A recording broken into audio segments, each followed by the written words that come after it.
Poneme el libro solo ahí a la mano para darle el título, porque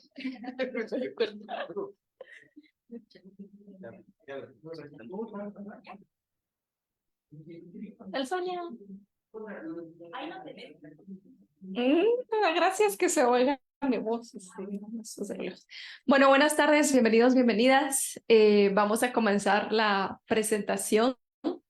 Vamos a compartir realmente más que una presentación del libro. Pensamos que lo lindo era aprovechar este espacio para encontrarnos entre diferentes autores, autoras que participamos en esta publicación. El libro es Incertidumbres y Horizontes, ensayos sobre COVID-19 en Guatemala. Es un libro de la edición de la editorial El Pensativo, que contó con el trabajo editorial de Ana Cofiño, aquí presente, y Alejandro Flores, quienes invitaron a una gran cantidad de autores y autoras para documentar de alguna manera su experiencia a través de la pandemia, ¿verdad? Conectándolo a reflexiones pues sobre diferentes temas coyunturales o de relevancia local y global.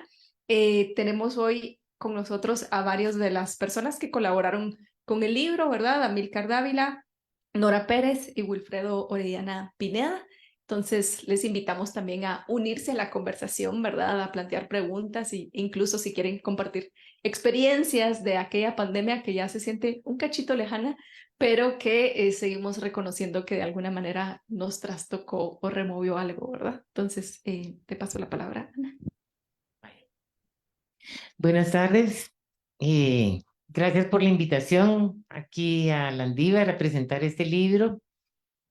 Yo soy Ana Cofiño, trabajo como editora en Ediciones del Pensativo, soy feminista, trabajo también como editor en el periódico feminista La Cuerda, y digo todo esto porque me parece honesto de mi parte decir desde dónde estoy hablando.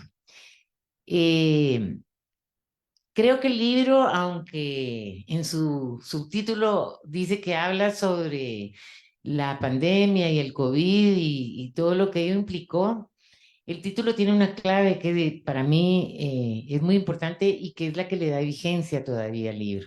Y es la incertidumbre, que yo considero que es una de las condiciones permanentes de la ciudadanía guatemalteca. La incertidumbre porque vivimos en un istmo que en cualquier momento puede ser sujeto de huracanes, temblores, terremotos, etcétera, pero también un país en el que no hay certezas ni jurídicas, ni históricas, ni económicas. Y eso ha templado, o más bien destemplado, el carácter, la personalidad colectiva de los guatemaltecos y las guatemaltecas. Creo que la incertidumbre es hoy en Guatemala un sentimiento presente en todos los corazones y en las mentes de las personas. Aunque no estemos involucrados en ningún partido ni tengamos intereses directamente políticos, aunque todos somos políticos, la incertidumbre que se nos está hundiendo el suelo bajo los pies, no puede haber algo más contundente que eso. Que todos sabemos que en cualquier momento la carretera o la calle o el lugar donde está nuestra casa se puede hundir literalmente. Eso nos crea zozobra. Además, tener un presidente invisible, un presidente ausente, un vicepresidente ausente, un Congreso espurio, una Corte de Constitucionalidad comprada, un Congreso que no hay muchas palabras, o sea, hay muchas palabras para describirlo, y una Corte Suprema de Justicia que ya no tiene ninguna legalidad, no tiene ninguna sustentación legal, porque ya hace muchos años que debía haberse reelecto. Entonces, todo esto nos crea incertidumbre. Y eso, por supuesto, también aparece en el título que las incertidumbres tienen que tener un horizonte. Si no, realmente tendríamos que hacer un ritual de cortarnos las venas todos y todas o tirarnos todos del puente Belice, pero esa misma incertidumbre te obliga a buscar salidas. Salidas que te den certezas, salidas que te den posibilidades de futuro y que te saquen de esa cuerda floja en la que nos mantenemos cotidiana y periódicamente, ¿verdad? Sin embargo, los ensayos sobre el COVID, aunque pareciera que ya se dio la pandemia, tienen vigencia porque la pandemia sigue presente. No solo la pandemia como un virus que se transmite y que afecta a nuestros cuerpos, sino también la pandemia como resultado de un descuido político. La pandemia también como resultado de una desigualdad inmensa, porque no podemos pensar en la pandemia en el aire sin pensar que afectó de manera diferente a hombres y a mujeres, a indígenas y ladinos o mestizos. En fin, tiene todas estas aristas que es necesario observar desde hoy también. No solo quedarnos, cuando la pandemia, que pasaba aquello y lo otro, porque las consecuencias de la pandemia y las causas que la provocaron siguen estando presentes. Entonces, yo creo que para Ediciones del Pensativo, este libro fue importante sacarlo en su momento por varias razones también. Y una de ellas es que procuramos contribuir a fortalecer el tejido social que también está roto al convocar a personas de diferentes disciplinas, diferentes edades, diferentes etnias o culturas, diferentes procedencias, en fin. Eso fue para Alejandro y para mí una buena experiencia y también los abordajes, ¿verdad? Abordajes desde distintas disciplinas y profesiones que nos dan una mirada como de mosca, ¿verdad? En la que tenemos muchas facetas que podemos observar. Quiero decir que Alejandro Flores, el mero editor del libro, no está aquí porque perdió el vuelo que lo iba a traer de Nueva York para acá, pero me pidió saludarles y sobre todo a los colegas que están aquí, decirles pues una excusa de su ausencia. Como dijo Luisa, que también es una de las autoras de los ensayos, están aquí Amílcar, Nora y Wilfredo. Yo quisiera con ellos tener esta charla con ustedes, ¿verdad? No se trata de venir a hacer ponencias, pero eh, que podamos tener un diálogo. Entonces, empezaría con Wilfredo, no con mi compañera, para que vean que las feministas somos arbitrarias y no siempre le damos la palabra a las mujeres. Es broma, no. Pero a Wilfredo, que lo tengo aquí al lado, quisiera lanzar una pregunta para todos, pero digamos, visto desde ahora esa experiencia de la pandemia y lo que vos escribiste, ¿lo escribirías otra vez igual?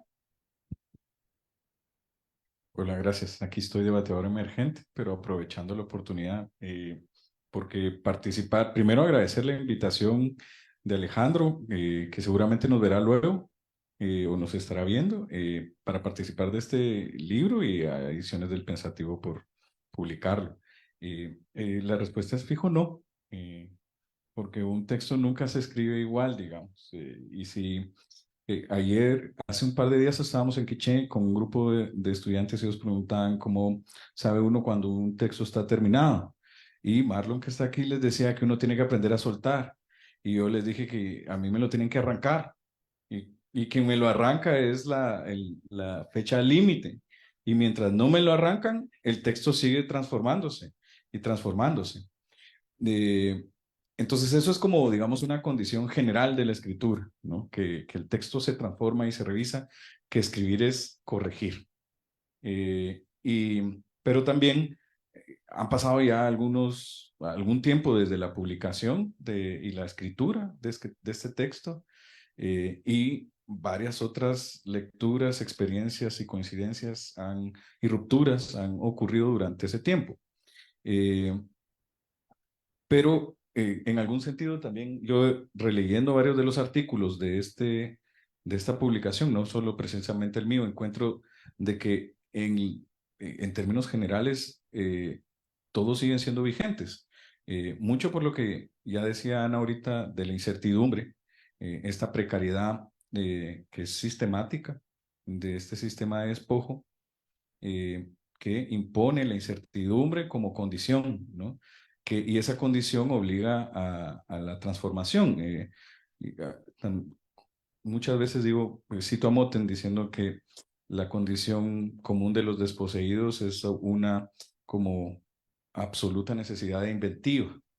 Entonces, esta precariedad y esta incertidumbre obligan a una inventiva y a una creatividad constante. Y eso lo podemos ver ahora, por ejemplo, con la experiencia reciente de los bloqueos, en donde era re común que las personas dijeran, ya practicamos en la pandemia. Entonces, la pandemia nos sirvió de práctica para estas condiciones políticas de bloqueo que vivimos. Nos sirvió de práctica para no depender del mercado como lo hemos dependido, o como para hacer ciertas pausas de no ir al supermercado, de no salir a tomarte algo o de no asistir al trabajo, porque la situación te lo impone. Entonces, como yo concuerdo con con lo acertado de la incertidumbre, porque la incertidumbre no termina, más bien deberíamos, como dice Haraway, aprender a vivir con la incertidumbre, porque ninguna de las acciones, y eso no es un fatalismo, pienso yo, terminarán con la incertidumbre en cuanto que es algo, un efecto de las relaciones. Las relaciones están indeterminadas y por lo tanto la incertidumbre, hay un, digamos, grado o efecto de incertidumbre que acompañará todos los relacionamientos siempre. Y lo imprevisible siempre está por venir y sin poderse prever también. Entonces lo accidental eventualmente irrumpirá de nuevo. Pero ya sabes, eso complica aún más esas condiciones políticas estructurales de precariedad que imponen esta incertidumbre. Entonces, estos ensayos, creo yo, muestran varios de los aprendizajes de hacer con la incertidumbre y de vivir con la incertidumbre. Y en ese sentido, continúan siendo aprendizajes vigentes, ¿no? Para estas condiciones políticas de despojo que vivimos. Esa sería una pregunta ahí, más o menos puntual. Gracias, Wilfredo. Nora hizo el libro no solo tiene textos, tiene también ensayos gráficos y Nora hizo uno de ellos que pues lo podrán ustedes ver inspirado en alguna de la simbología patria, pero mejor hablas vos de eso, pero quisiera que lo relaciones, no solo por qué lo hiciste o escogiste eso, sino que lo relaciones también con lo que está pasando ahora. Bueno, primero con la parte de si somos los mismos, yo definitivamente ya no soy la misma. Yo sí, yo quedé con una condición médica. O sea, literalmente a mí me cambió la vida después del COVID. Y volver al libro, ayer estaba viéndolo y volver a esas piezas y ver lo que está pasando ahorita, que en su momento, digamos que era como estas invitaciones que estos memes que salen de te invito a mi primer golpe de estado, ¿no? Para mí fue así, porque fue mi primer toque de queda, que es una diferencia de edad importante, porque para mí eso nunca había sucedido, o sea, yo nunca había vivido un toque de queda, tal vez tenía 3 años cuando fue el Serranazo, o sea, para mí fue una vivencia nueva. Entonces, en ese sentido, personalmente también he renegado muchísimo de los símbolos patrios, me interesa un montón el tema de estas identidades construidas que son impuestas, ¿no? Y por quién son impuestas también. ¿Y de dónde viene? Yo también como diseñadora me interesa mucho de dónde viene esa simbología y cómo se ha ido cargando esa simbología. Entonces, los recreé ciertos símbolos patrios y bueno, tal vez en algún momento los van a poder ver en el libro. Hay uno especialmente que me gusta muchísimo, que son unos caivilas tocando marimba y a mí me gusta mucho sacar frases del periódico. Me encanta porque el periódico es esta cotidianidad, es esto que circula y luego deja de ser vigente, pero sigue siendo vigente y después uno a los 3 años se da cuenta de que tiene un sentido, ¿no? Y es esta que dice, en libertad murió el dictador, que fue un titular que salió en Argentina, si no estoy mal, cuando murió Ríos Montt.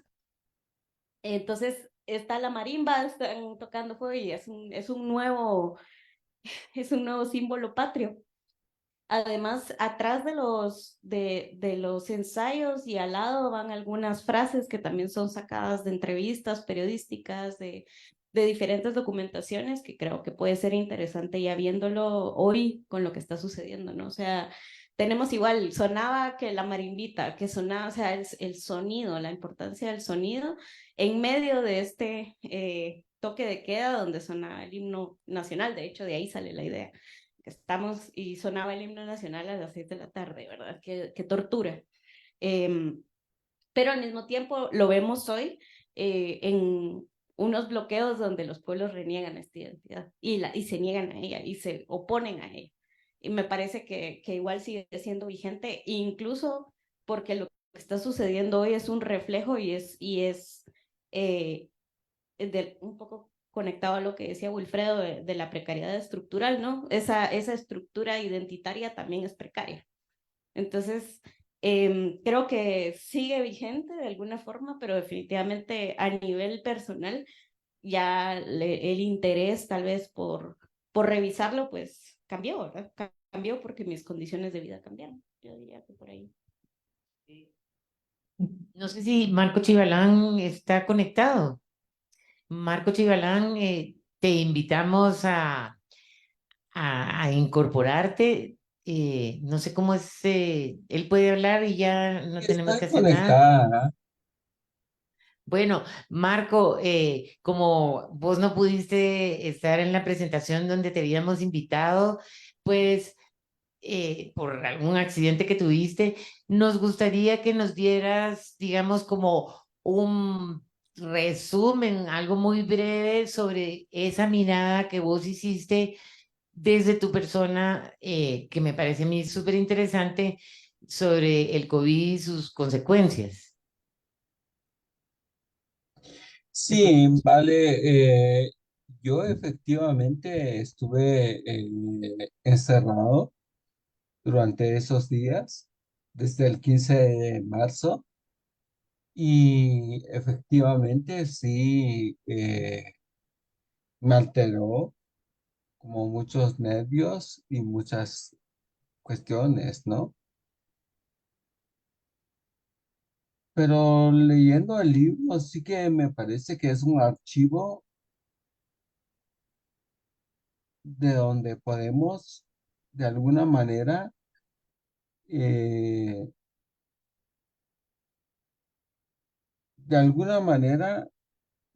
integrar alguna cuestión, o sea, el pánico, ¿no? El pánico que nos generó.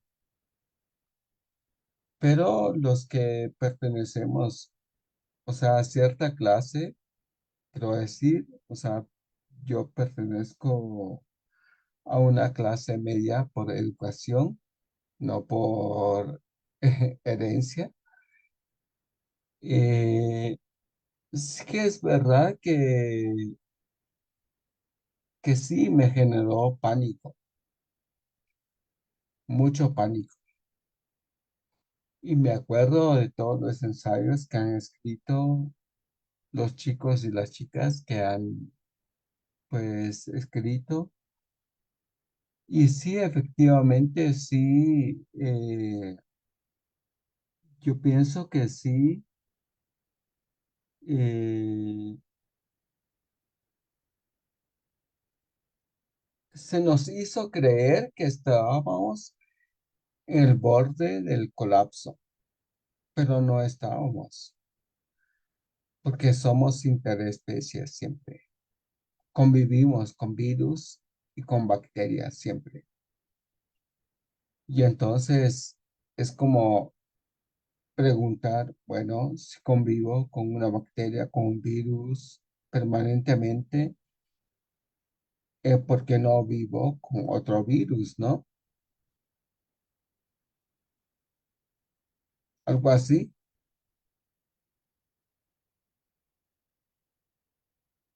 No sé qué piensan ustedes.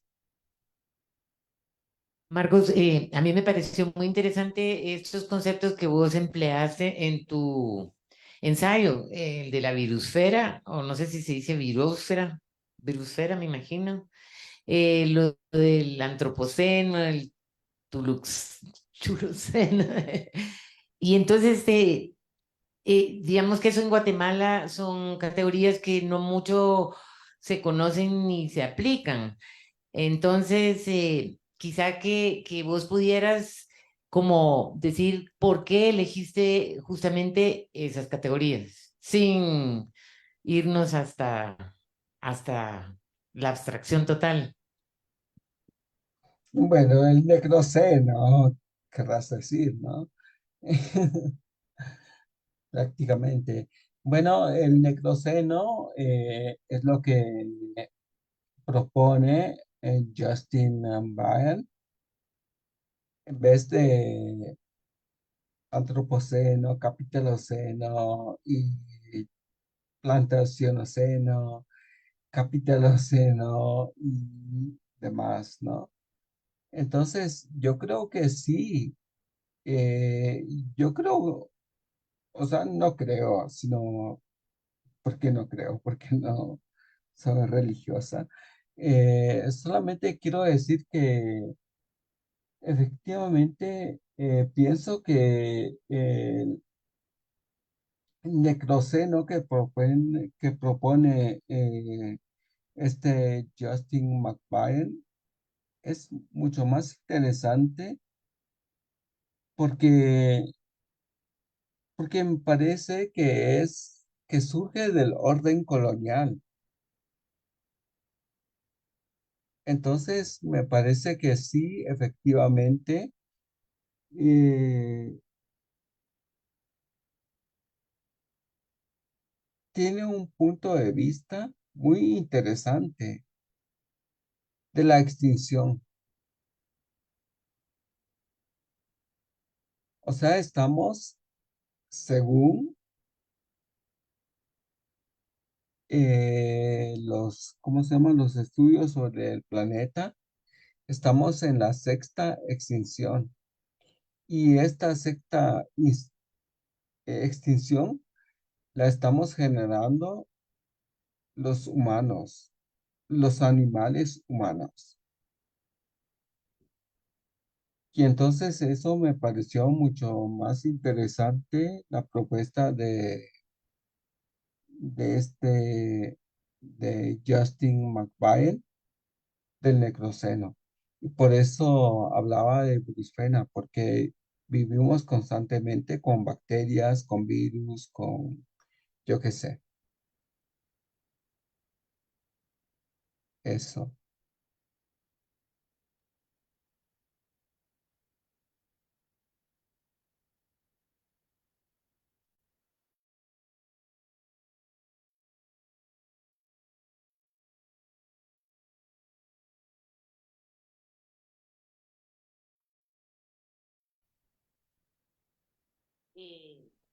¿Qué comentario podrías decirme como de la alcaldía o qué nos deja, digamos, qué posibilidades de reflexión tiene el libro en el futuro?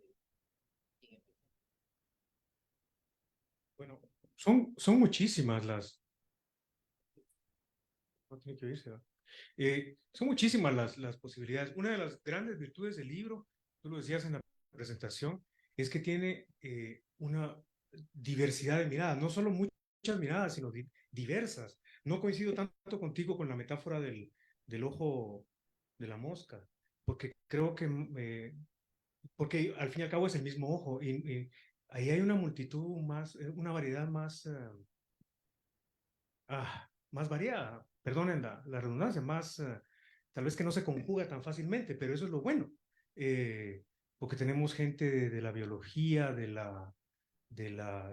estudios del planeta, gente del arte, gente de la sociología, de la antropología, de las artes visuales diversas, fotografía, ¿cómo le llamamos al estudio de diseño, collage, sí, ensayo gráfico? Incluso las clasificaciones están difíciles, ¿verdad? Gente de la filosofía también, pero filosofía, como nosotros sabemos, y el Congreso va en eso y lo hemos visto, también es una palabra grande para un montón de cosas distintas, también bien heteróclitas entre ellas. Y esa es una de las grandes virtudes. Ahorita hice la lista como por disciplinas, pero también diferentes tipos de personas, de diferentes clases sociales, de diferentes extracciones, de diferentes intereses, de diferentes aspiraciones, edades, desde luego, bien jóvenes, como acabamos de escuchar el testimonio esto del toque de queda. Yo sí viví con eso, ¿verdad? Yo viví los de Arana, así que es un poco antes. Y bueno, y hay otros que vivieron otros antes también, tampoco no soy el más... gente con pelo, gente sin pelo, gente distinta, ¿verdad? Hombres, mujeres, o más allá de esto, o más acá, no sé, todas las clasificaciones que hay. Entonces, toda esa variedad es una enorme riqueza que cada vez que veo el índice o reviso como mis notas, que es lo que estoy haciendo hace un rato, veo, puchica, esto es una... y el ejercicio de haber juntado a esta gente y de conocerla, y que todos son guatemaltecos. Tenemos una, algunos no viven aquí, ¿verdad? Pero, o ya no viven aquí, o es esta también guatemalidad contemporánea que no necesariamente está acá, no es eso el punto. Pero sí hay un denominador común, sí tenemos cierto tipo de lenguaje, cierto tipo que está mal enmarcado en este mal marco de la nación, que ese es el poder. Por cierto, le recomiendo el ensayo visual de Nora, porque justamente es una crítica a ese marco de la república o disque república, y ahora que está sucumbiendo la democracia también medio democrática, también nunca nos la creímos entera, pero también ha habido otras épocas en que ha sido peor todavía, y no sabemos, nunca hemos sabido manejar ese marco, pero de alguna manera nos da algo en común, no que seamos iguales, porque les acabo de hablar de todas las distintas perspectivas y posiciones que incluso hay. Esa es una tremenda riqueza, fíjate, eso va a quedar, eso es importante el aporte de esto. No, no me sitúo desde lo individual, porque no son juicios individuales, qué lindos todos los ensayos. No, hay de todo, ¿verdad? Y también hay argumentaciones incompletas, hay evocaciones tal vez fallidas, o uno puede entrar en muchísimo detalle, pero esa es justamente la riqueza de la colección de textos tan diversa, que va a quedar también como un testimonio de algo. A ver, esto no es tampoco representativo, ¿verdad? No es toda la gente pensante o medio pensante en Guatemala. Son un grupo interesante de gente que nos ofrece una visión también de una época, que por cierto es bien fluida, como dicen, ¿verdad? Y por lo tanto también ya está cambiando delante de nuestros ojos, y aquí tenemos dos personas que dicen ya cambió. Bueno, yo no soy tan así, pero sí se nota que esto va a cambiar, porque la fluidez es nuestra constitución.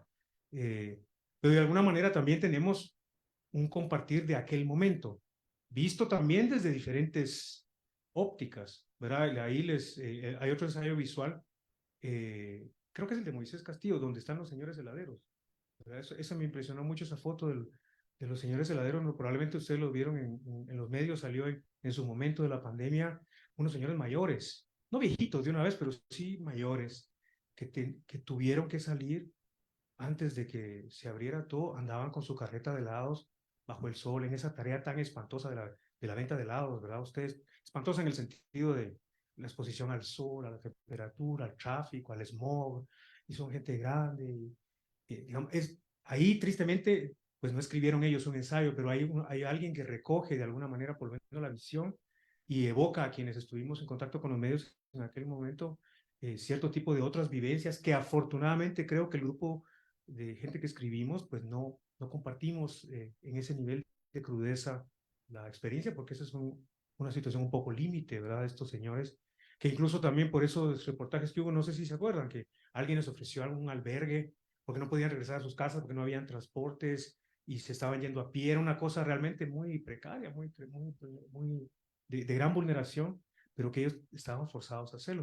A mí ver esa foto, recordarme de todo aquello, me dio una tristeza bien profunda. Yo no viví eso directamente, soy afortunado, privilegiado, pero sí puedo ser empático de esto. Es otro punto de vista más, ¿verdad? Que está plasmado por lo menos gráficamente, fotográficamente, y otras que también hay. Pues yo ahí me quedaría en una primera apreciación. Vamos a dar la palabra porque ya hicimos una ronda, pero yo tengo aquí mis apuntes del 22 de junio, cuando hicimos la presentación con Amílcar en Antigua.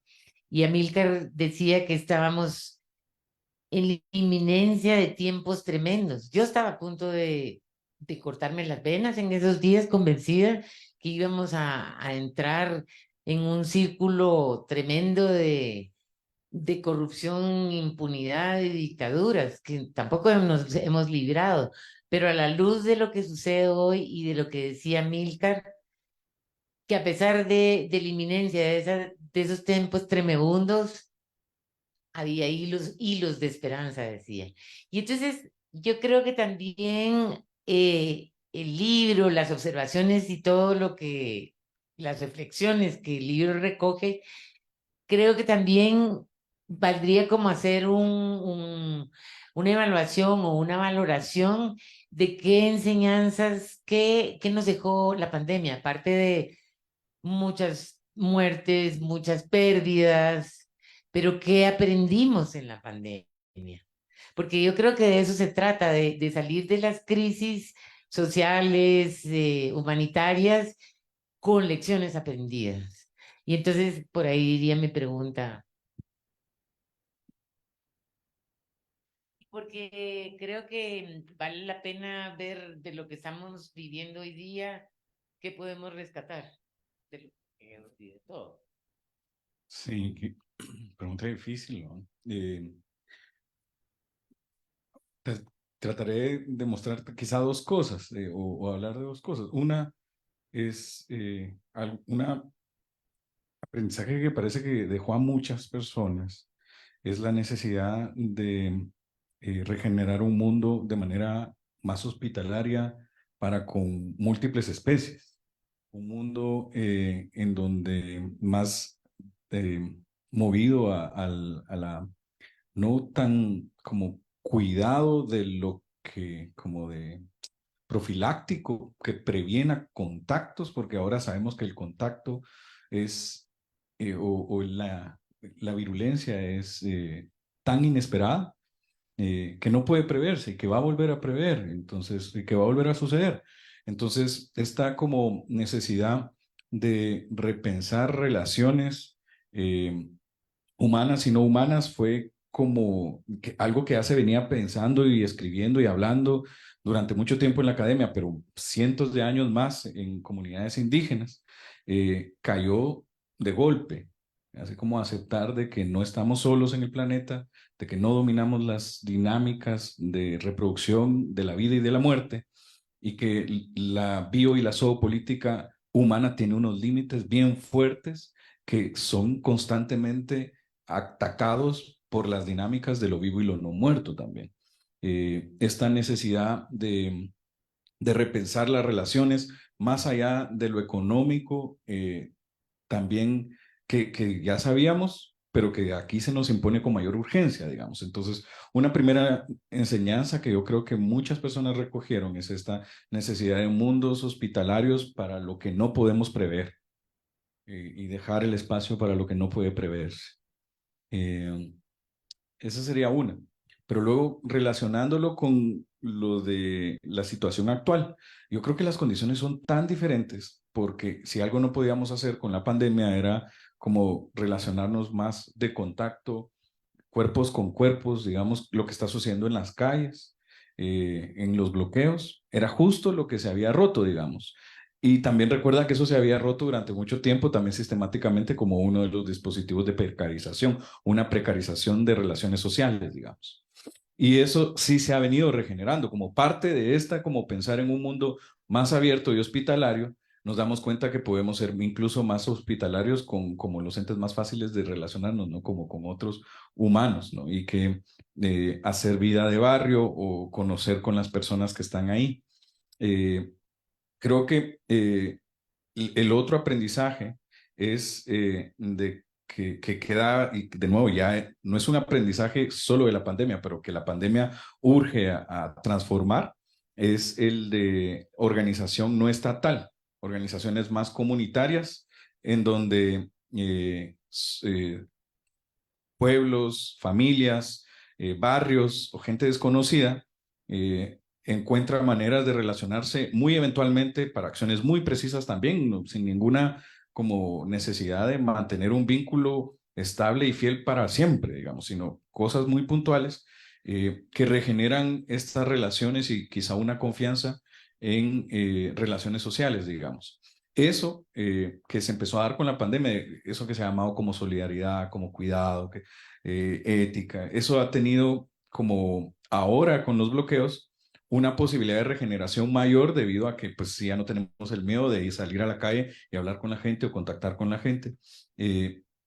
Y de nuevo esta como urgencia que se repite ahora con los bloqueos de otra forma, por supuesto, de reestructurar a partir de esas relaciones lo que consideramos como política. Esa sería la otra gran enseñanza, que pienso yo, otra de las grandes enseñanzas, la necesidad de regenerar la política con otras condiciones y desde otras relaciones, quizá incluso con otra idea de soberanía, con otra idea de Estado incluso, ¿no? Y eso yo creo que también los bloqueos como una serie de confinamiento para muchos, porque mi experiencia de los bloqueos es salir al bloqueo y todas las noches y entonces para mí era bien alegre, pero para quienes no salían parece que era bien como angustiante y con mucha más incertidumbre. Entonces, como ese otro aprendizaje es esa necesidad de generar una política también más como democrática, la llamémosla, más participativa, más performática, que no se sabe bien, de nuevo con incertidumbre, hacia dónde va, pero sabemos que eso hay que hacerlo, como horizonte quizá. Gracias, Wilfredo. Marcos, ¿estás ahí todavía? Sí. Bueno, Marcos, yo te pasaría también la misma pregunta, evidentemente desde esas Estoy perspectivas que vos Marco, tenés. Marco, no Marcos. No sé si te Marco, refieres a perdón. mí. Sí, Marco.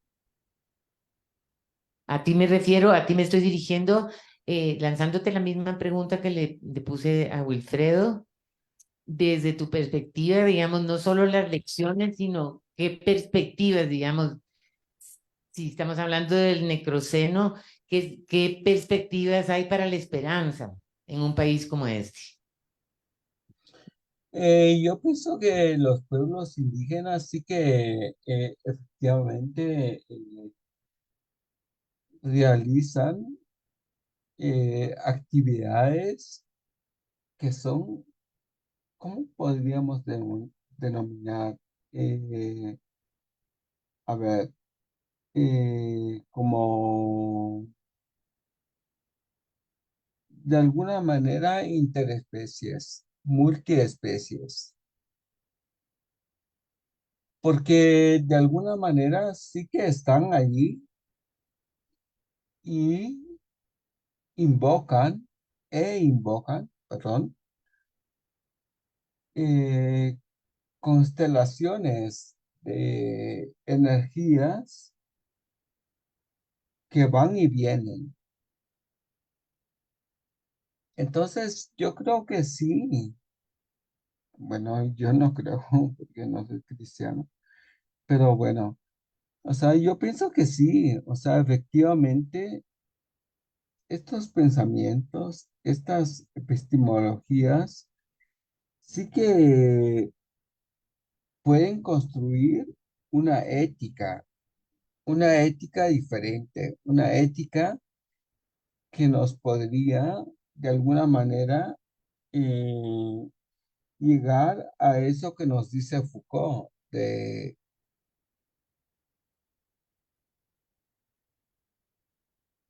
pensar en los otros, o sea, de pensar en sí mismo en tanto que otros, ¿no?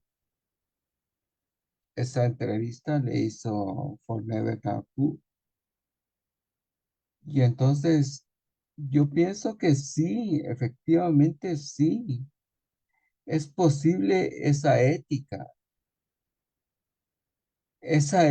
de responsibility, que de hecho yo lo dije ayer, de una ética de responsibility. Responsibility es como, bueno, lo traduce Helen Torres como responsabilidad. pero eso sería un capacitismo, ¿no? Pero, eh, pero gracias a Luisa González Raige, o no sé cómo se pronuncia el apellido, ¿no? Yo lo pronuncio como Raige en alemán, ¿no? Eh, es como una prácticas responsables, prácticas responsables. Y yo creo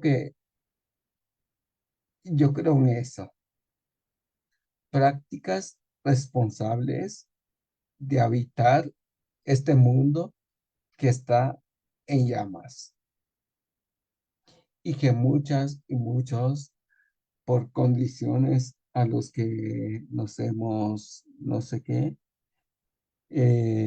condicionado o a los que hemos llegado. En mi caso, por ejemplo, bueno, vengo de un pueblo quiché y,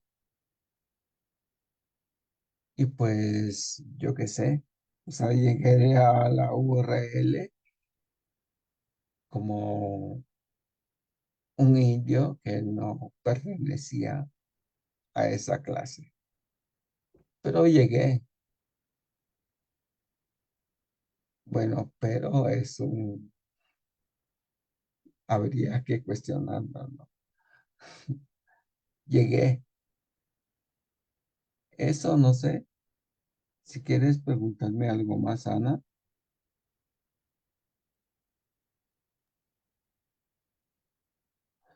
No te escucho. No sé si alguien entre el público quisiera aprovechar que está aquí Marco para poder preguntarle algo más. A mí me parece, Marco, muy interesante eso que estás hablando de una ética que todavía podemos aspirar a tener a pesar de vivir en este mundo en llamas. No sé si alguien aquí entre el público quisiera preguntar o entre los compañeros. No, pues no sé si Marcos quieres extenderte un poquito más sobre este punto de vista tuyo o seguimos conversando con los demás compañeros. Vale, pues como te decía Ana, el hecho de que Foucault haya escrito de que el cuidado de sí mismo es el cuidado del otro, pero es súper antropocénico, ¿no?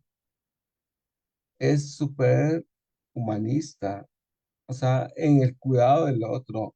¿Quién es el otro? El otro humano, pero ¿quiénes son los humanos? Esa es mi pregunta, ¿no? ¿Quiénes son los humanos?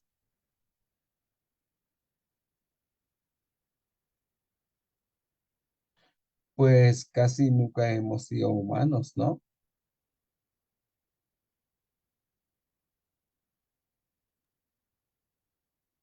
Tal vez Amílcar Ay, no puede te escucho. decirnos que, cómo somos los humanos o por qué nos creemos humanos. Pequeña preguntita. Pequeña preguntita.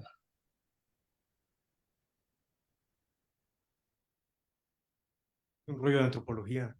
Bueno, lo humano, está claro que ha sido un proyecto, ¿verdad? Ha sido un ideal, una meta, medio buena, media mala, como tantas otras, un proyecto. El propio Foucault habla de que ya pasó ese tiempo que está pasando, el tiempo del humano, no precisamente hablando del antropoceno, sino de la idea de lo humano como un ser muy determinado, definido y como un ser central.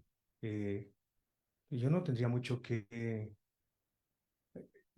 más bien tendría mucha crítica que hacer el concepto de lo humano y del humanismo en específico, ¿verdad? Como un proyecto civilizatorio que tiene lados muy oscuros, como suelen ser los proyectos civilizatorios, sobre todo el de la modernidad, y está pegado con eso, el proyecto de lo humano, humanismo, humanidad también, ser más humano, dice uno, pero como un lado de luz a otro montón de sombra en el mismo proyecto.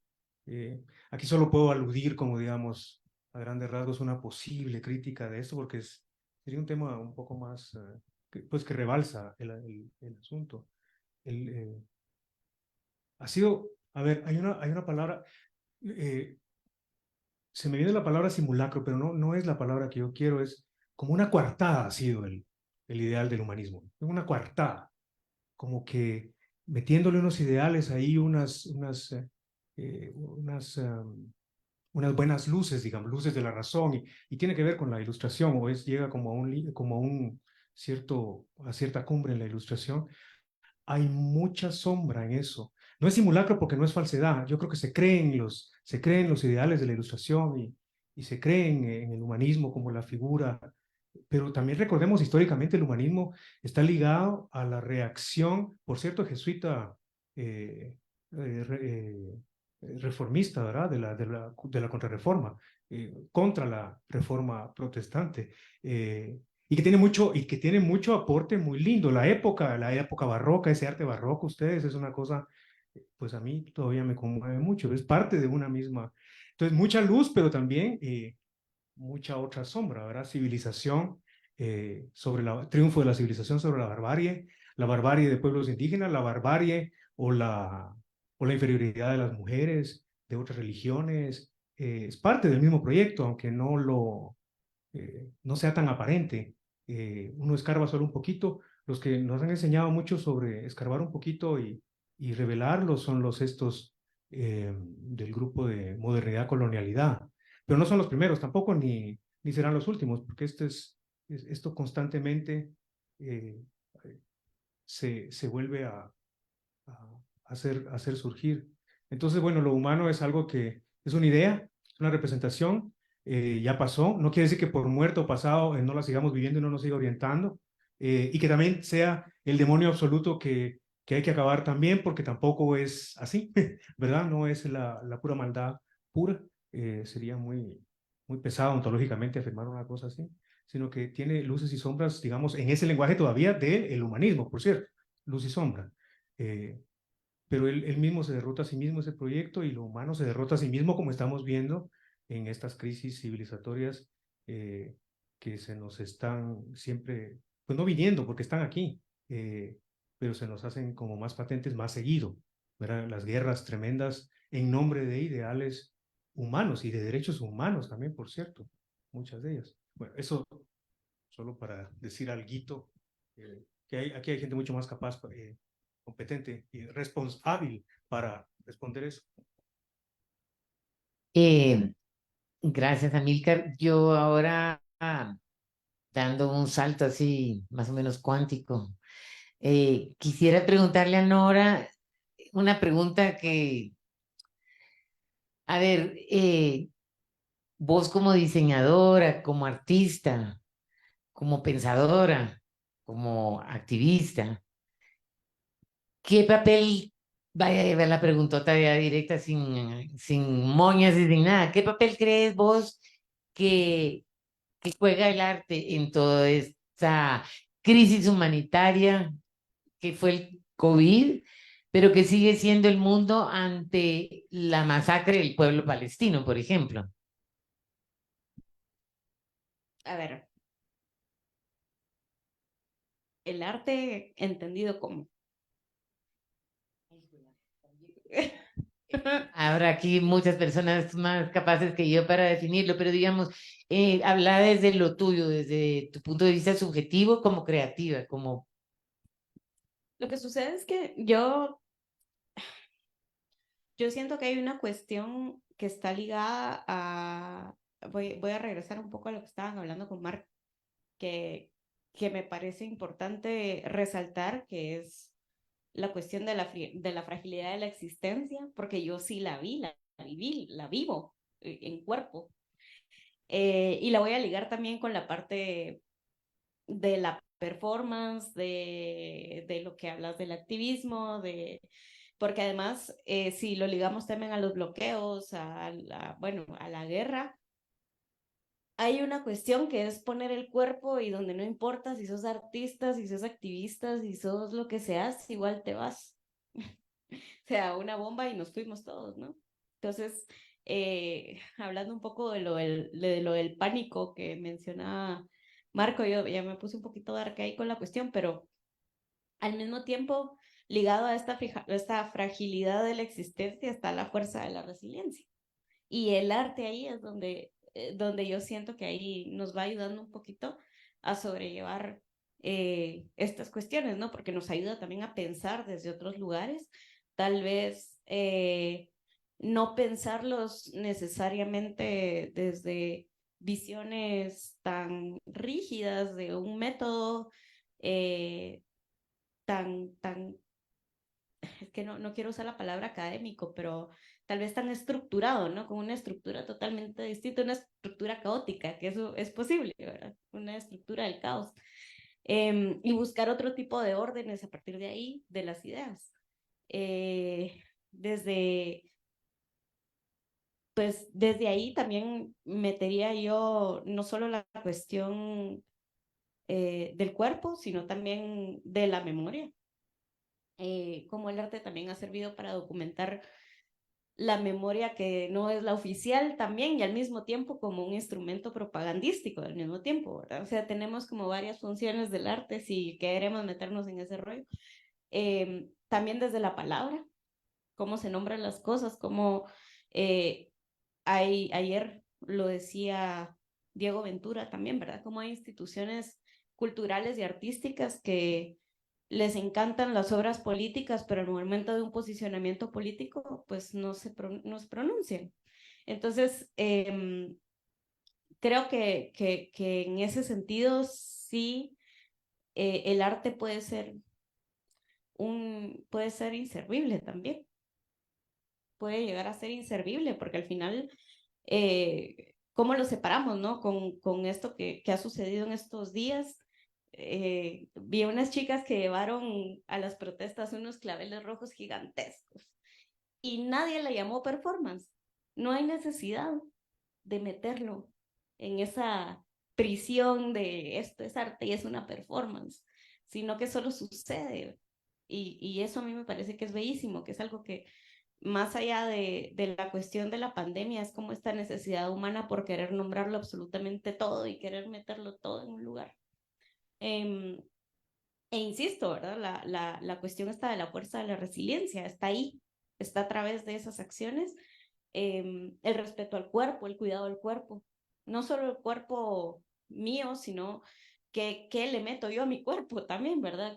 Cómo lo trato a nivel químico, porque a mí me ha tocado aprender mucho de la química de mi cuerpo a raíz de la pandemia. Entonces, ¿cómo posiciono yo ese cuerpo dentro de las protestas? Yo no he podido ir porque yo no sé si voy a poder correr si algo pasa, por ejemplo. Entonces, ¿desde dónde puedo yo accionar sin la necesidad de tener que ponerme en peligro también? Y cómo la autopreservación, ¿no? Entonces, no sé si me fui por otro lado, pero como para hacer ahí la parte del arte, que no necesariamente tiene que ser el ejercicio de producir algo, sino que puede ser también el ejercicio de pensar algo y de hacer diferente las cosas también, a como pensamos que tiene que ser el arte, ¿no? Bueno, me está diciendo Wilfredo que ya nos quedan los minutos contados. Yo no sé, Marcos, si quisieras agregar algo o problematizar o lo que tú quieras. Y pues ya si alguien entre el público se anima, pues serían bienvenidas sus palabras. No sé qué decís, Marcos. Marco, perdón, otra vez. Hola, ¿qué tal? Pues sí, soy Marco, no soy Marcos. Eh, bueno,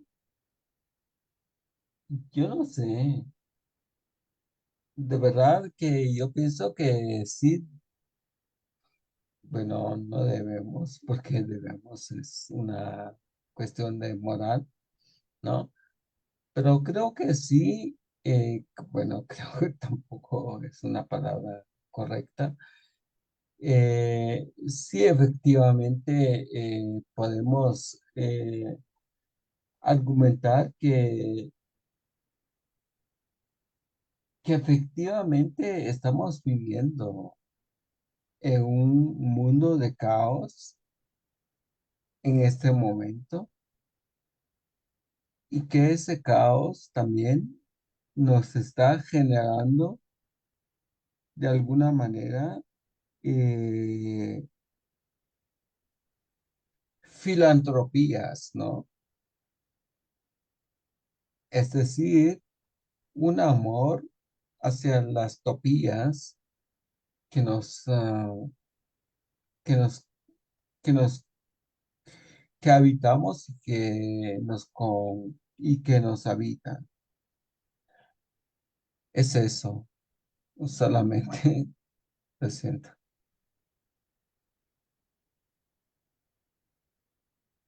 Gracias, Marco. Eh, ¿Algún comentario más, Wilfredo, sobre lo que creas pertinente? Sí, quizá algo breve con respecto del libro, porque yo también lo he estado eh, revisitando. Y concuerdo que el libro, a mí me sorprende. En el principio, cuando escribí el texto, tenía ese temor de cabal de que iba a envejecer mal. Pero al revisarlo, me parece que no, que el texto, el libro completo sigue siendo como una herramienta muy, muy interesante, muy diversa. Eh, yo lo único que pudiera hacer es como invitar a la lectura del libro, porque en realidad hay tantas cosas tan variadas y hay cosas tan personales, tan íntimas y desgarradoras, que me parece que valen mucho la pena de ser atendidas. Tomará tiempo también la lectura y la asimilación porque es muy diverso. Y quizá lo que me hace pensar es como a raíz de la primera pregunta, sería re interesante volver a escribir el texto ahora, como volver a escribir sobre esta perspectiva o estas condiciones de precariedad que vivimos ahora, sin abandonar lo otro, digamos, como rehacerlo, transformarlo, hacer una variación. Como habían tantas variantes del COVID, una variación de este texto sería, o por lo menos de lo que yo escribí. Eso, nada más, como una invitación a leerlo, ¿no? Gracias. ¿Algo más por aquí, mis colegas? Ya estamos. Pues yo también hago la invitación a la lectura. El libro está disponible en las buenas librerías, que son muy pocas. Es decir, hay pocas librerías en el país y ahí en esas librerías está el libro. Yo no lo traje. Se ve que la parte económica todavía no se me queda bien. Pero, sí, todos iban a comprar ahora, ¿verdad? Bueno, y sí, también invitarles a seguir en estas dinámicas de diálogo, de discusiones, de creatividad. Yo creo que eso es lo que necesitamos como sociedad, como país. Yo sí considero que somos una sociedad enferma, en tránsito de a saber qué, porque hoy sí que no sabemos, pero creo que tanto el haber sobrevivido a la pandemia, como se dio en Guatemala, con un presidente que la negaba, que jugaba con nosotros, que se robaba el pisto, que negociaba con los rusos, que después se robaba más pisto, en fin, haber sobrevivido como sociedad y todavía con el ánimo de seguir bregando, de seguir haciendo propuestas, y ahora seguir sobreviviendo en medio de una crisis como la que estamos viviendo, me parece que no solo es un hecho heroico, pero también es un hecho que amerita dejar constancia, que amerita registrarse, ¿verdad? Porque así como ese libro sobre el COVID pareciera que ya es historia, pero es un documento que en el futuro se va a poder leer para tener alguna idea de lo que estábamos pensando. Creo que lo que nos está pasando hoy es, a mí se me enchina la piel, es aún más determinante que lo que pasó con el COVID. Creo que estamos viviendo en el ojo de la historia. Estamos viviendo día a día una serie de transformaciones que nos atraviesan como clase, que nos atraviesan como ciudadanía, como personas, como individuos, como guatemaltecos, como lo que nos querramos denominar. Y creo que es importante no solo lo que digo de dejar constancia o de hacer un registro, sino también de vivirlo con intensidad y de abrir bien los ojos y no perdernos en cuestiones tal vez triviales o banales, sino realmente darnos cuenta el privilegio que tenemos de estar vivos en un momento tan importante para el país como es esto que estamos viviendo hoy. Y también creo que es un buen momento de cuestionarnos y de ser lo suficientemente autocríticos para ver si lo que estamos haciendo, si lo que estamos aportando, si lo que estamos contribuyendo es lo correcto o simplemente no nos interesa o qué sé yo. Yo creo que sí es un momento de cuestionarnos nuestro papel y nuestras ideas, nuestros valores. Creo que aunque yo ya soy mayor, voy a llegar a los 70 muy prontamente, nunca me había sentido tan viva como ahora, porque hay esperanzas, porque estamos juntos en esto, estamos embarcados en esto, porque nos juntamos en los paros, porque salieron las gentes que nunca habían salido. Y por mil razones más, yo creo que es un momento de muchas oportunidades. Y esa es la invitación que hago a que saquemos provecho de lo que la historia nos está poniendo en este momento en nuestras manos. Porque sí, tal vez no tenemos, no vamos a ser diputadas ni presidentas, y mucho menos que eso, pero sí estamos viviendo un momento que exige de nosotras tener una posición. Y pues con eso, no sé si me quieren contradecir o decir que soy una mentirosa, farsante, lo que quieran, pero agradecer, ¿verdad? El espacio porque siempre una aprende de estos intercambios. Y sobre todo, pues a los colegas, a Marco, a Milcar, Nora, Wilfredo, Luisa que está aquí y a todos los colegas que escribieron, pues siempre hay que darles muy agradecidos porque nosotras como pensativas, pues no tendríamos mucho sentido si no estuvieran el público que nos lee y las personas que escriben. Así que muchas gracias.